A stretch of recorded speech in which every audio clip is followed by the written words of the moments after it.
we've been trying to estimate and figure out within Laguna what is the spectrum of speakers. And so how many speakers are fluent all the way to how many people are familiar or at least have some vocabulary. You may not be able to formulate that vocabulary into a conversation, but you hear words and you understand them. Already in the year 2000, the fluency level of speakers was the age 55 and above. That was 10 years ago. My age group is probably the last fluent group. So you're looking at a language loss that's really profound, really going fast. I think it's really interesting because you have Keres with 13,000 speakers, and then just below you have Zuni with almost 10,000 speakers. So how is it that larger communities of Keres speakers have less fluency rates than a single community of Zuni? I think those are some interesting questions for us to think about. We all grew up differently. I did. I grew up in Albuquerque and I didn't really know my language. I learned as I went along, and my son has learned. He's getting fluent, and he's had his guru back here, Mr. Luther, and who's his godfather. But he goes to him and Mr. Sarcino for teaching, for learning. I really thank these men for, teaching my son, because I couldn't teach him. I don't know how to speak. I do a little bit, but not enough to I guess say that I'm fluent. Right now, we don't see it as being critical that we need to know the language. There's nothing there that says it's critical. Yet there's tribes around the U.S., and I know this one tribe, the Washoe tribe, a number of years ago, got down to their last 60 speakers, and they realized it was critical. We have to do this language. And for years, they were just like us, talking about it. Finally, they said, well, we're down to our last 60 speakers. Somebody better learn the language or we're going to lose it.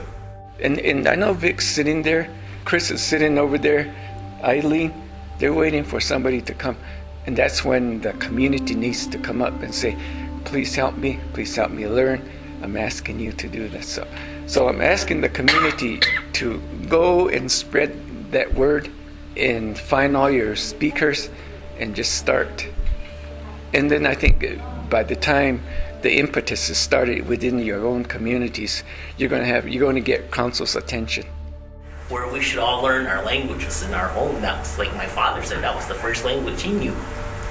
And that's the way they talked to him when he grew up. His grandmother and his mother, that's all he ever spoke to was Laguna. He had to learn English. And, that's, I don't know how you get back to that. Like these little kids, that they're teaching, who do they go home and talk to? Probably their parents don't understand it either, So they're not getting any use out of it. I think these meetings have really helped me personally, and my family members have been going, because I find that now we're greeting each other's. When we come to the house to my dad's, we greet each other's, in our language, and we respond, and then we laugh afterward, because it seems funny to speak that way. We're not used to speaking that way, and we don't know if we said it right or not, but if we don't, then my dad corrects us, And now I'm looking at more as a correction than a making fun of how I said it.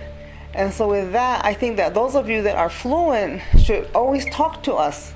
Whether we understand you or not, keep talking to us so we can want to understand and want to learn and hear the sounds in our mind. Eventually they'll come out of our mouth the way we hear it in our mind. I think a lot of it has to do with the fact that we learn English first. So our language and our vocabulary, our pronunciation, all that is with the English language. And we try and speak our native language, it's somewhere not connecting right here. It doesn't come out with those certain sounds that should come out when we speak it. But we can hear it in here, because we hear it from our grandparents, my parents speaking, and it's a matter of getting it from here to here. And I think the only way we're going to do that is like by immersion. We have to be within that language, hearing it, and then eventually we'll try it, and eventually we'll get it right.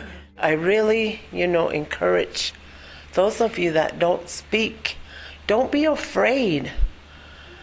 Everybody makes mistakes. You're not going to say it perfect the first time. We have to take an effort to learn. We have to take an effort to teach. We need to be proud of saying even one word to our kids. That one word will develop into other words. It's got to be a community effort. Let's all be one. Let's work together for a chance to preserve our language. For once, let's all work together. Kaime.